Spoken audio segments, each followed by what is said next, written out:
Bonjour et bienvenue sur TV Land, votre web télévision locale. Au sommaire du journal de ce vendredi 14 novembre, un point sur Pôle Sud. Betty the Shark, radioactivité et santé. Inauguré en janvier 2014, le centre culturel Pôle Sud a fait cette année sa première entrée scolaire. Lors de la mise en ligne de leur site internet, la vice-présidente de Max et les intervenants de la structure ont fait un point ensemble. Regardez.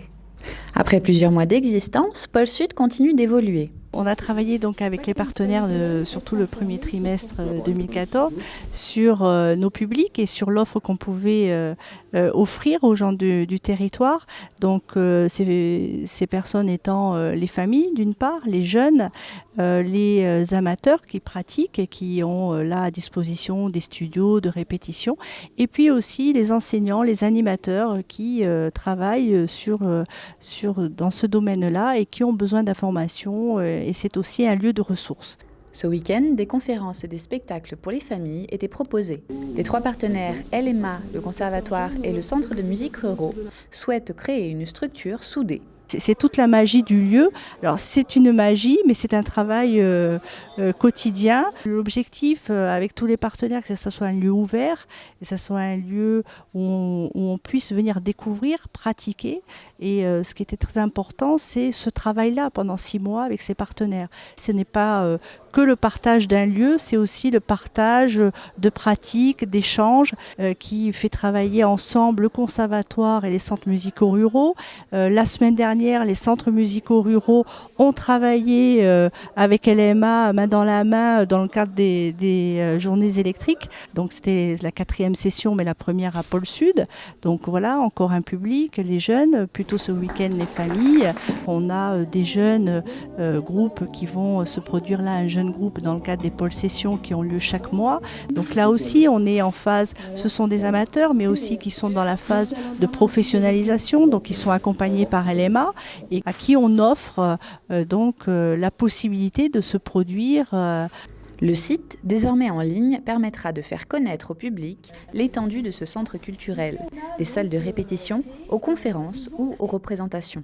Il n'a que 9 mois, un peu plus de 9 mois ce lieu, donc c'est pour ça qu'on le fait vivre et qu'il y a tous ces événements qui sont présents. C'est que de plus en plus, il faut que les gens viennent s'approprier ce lieu, viennent découvrir en famille, que les jeunes viennent, qui viennent répéter dans les studios, que ce soit classique, moderne, rock, voilà.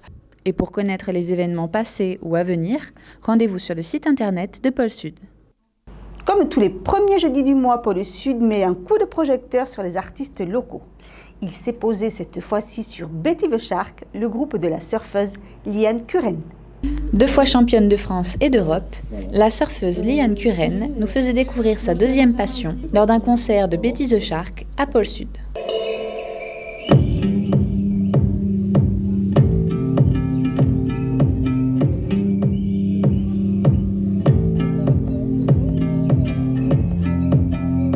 La musique, je vais dire, c'est plus de l'énergie un peu mentale, de travailler des compos.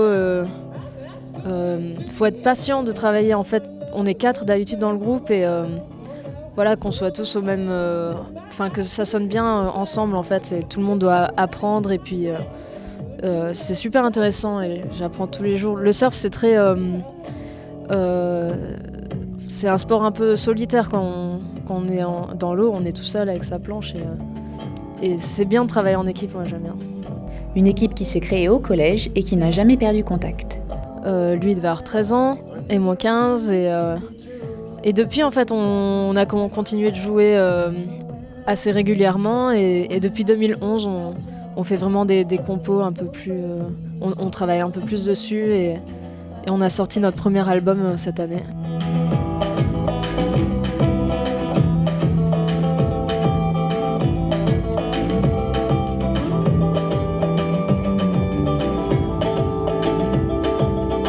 Alors, au début, elle était en France, moi j'étais aux États-Unis. On s'est envoyé des chansons par GarageBand, c'est Apple, c'est un logiciel de Apple dans Mac. On a fait une chanson sur GarageBand, on s'est dit c'est super, on va en faire plus.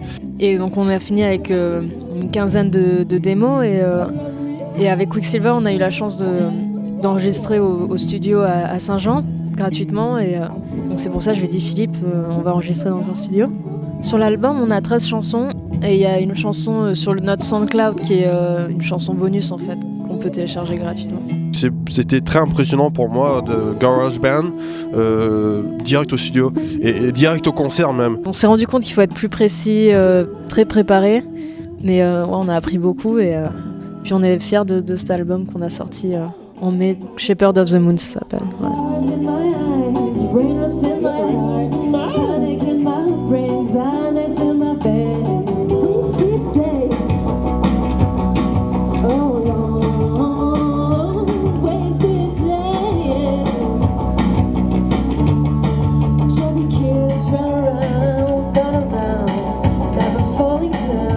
De manière générale, c'est plus je parle plus de sentiments en fait, un peu de psychologie, comment je fonctionne. J'essaie de me comprendre un peu plus et puis j'écris ça et ça va dans les chansons.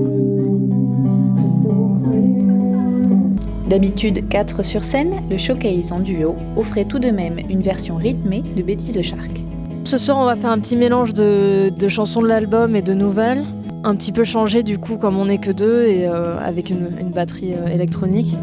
Du pop rock aux couleurs électro. Philippe a investi dans un synthé, donc on va un peu s'amuser avec et puis orienter le son vers ça, vers qu'est-ce que ça a donné avec un synthé dans le groupe.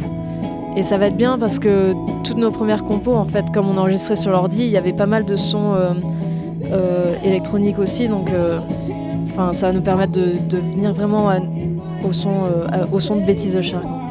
Une pole session réussie et un public ravi d'avoir découvert l'univers de Betty the Shark. La radioactivité artificielle est particulièrement encadrée. Notre magazine Santé fait un zoom cette semaine sur les infirmières qui assurent le suivi des personnels en contact avec des produits radioactifs, aussi bien dans le milieu médical que dans les centrales nucléaires.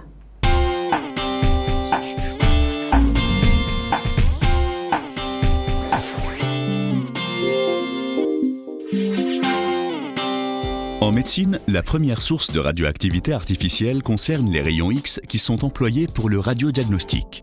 Chaque année en France, 74 millions d'examens radiologiques sont effectués. La deuxième source de radioactivité artificielle provient de la médecine nucléaire, avec 1 million d'examens pratiqués chaque année en France. La radioactivité artificielle est encadrée par des règles très strictes de radioprotection pour protéger les patients et le personnel exposés aux rayons. Dans ce contexte particulier, des infirmières sont là pour veiller jour après jour sur les patients et le personnel. Tout de suite, voici le portrait de 2 d'entre elles.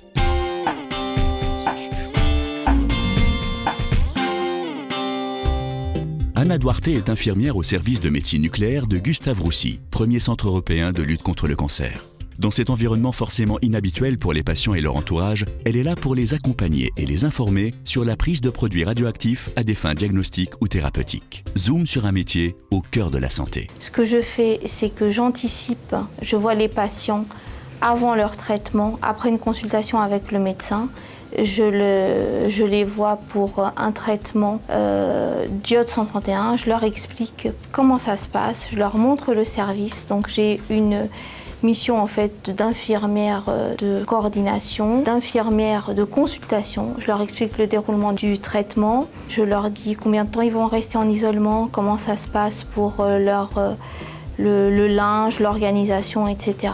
J'anticipe aussi par rapport à la sortie, je leur dis comment ça se passe. Ils ont une synthypose thérapeutique à la fin du traitement, le médecin leur donne les résultats et tout est organisé avant pour que le patient sorte avec tous ces éléments. Je voulais un fauteuil parce que j'ai peur que pour aller jusqu'au taxi, ce soit trop dur. Le personnel du service, déjà, il est encadré à son arrivée. Ce sont toujours des personnes qui sont passées à la médecine du travail et qui ont l'accord de la médecine du travail pour travailler avec ces produits radioactifs. Donc ils sont suivis par la médecine du travail et ils ont une formation obligatoire de radioprotection qui leur explique la conduite à tenir et les bonnes pratiques.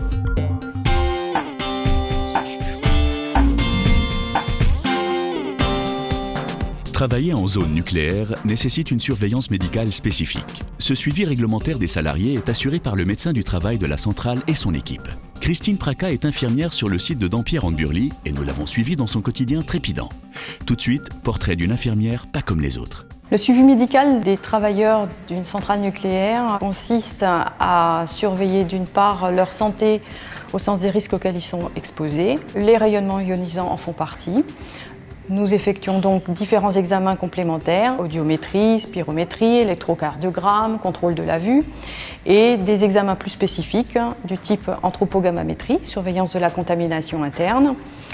Et nous surveillons aussi étroitement la dosimétrie des salariés. L'émission, c'est d'accompagner le médecin du travail dans l'ensemble de ses missions, aussi bien sur le terrain qu'au sein du service de santé au travail.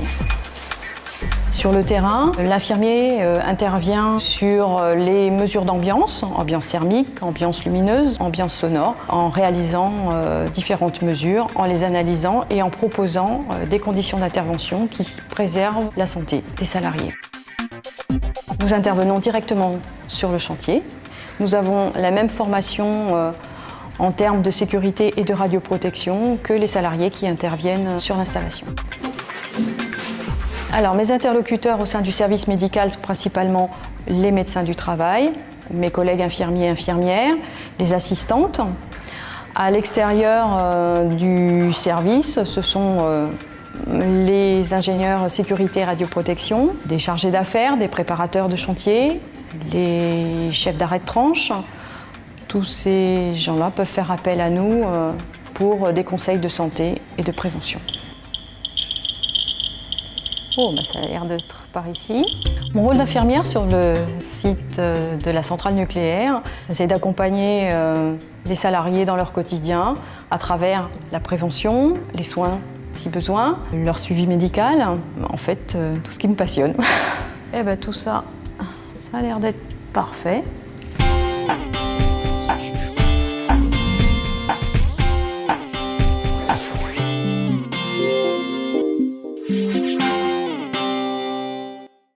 Voilà, cette édition est maintenant terminée. Je vous donne rendez-vous lundi 17 novembre pour un prochain journal de TV Land, votre télévision locale.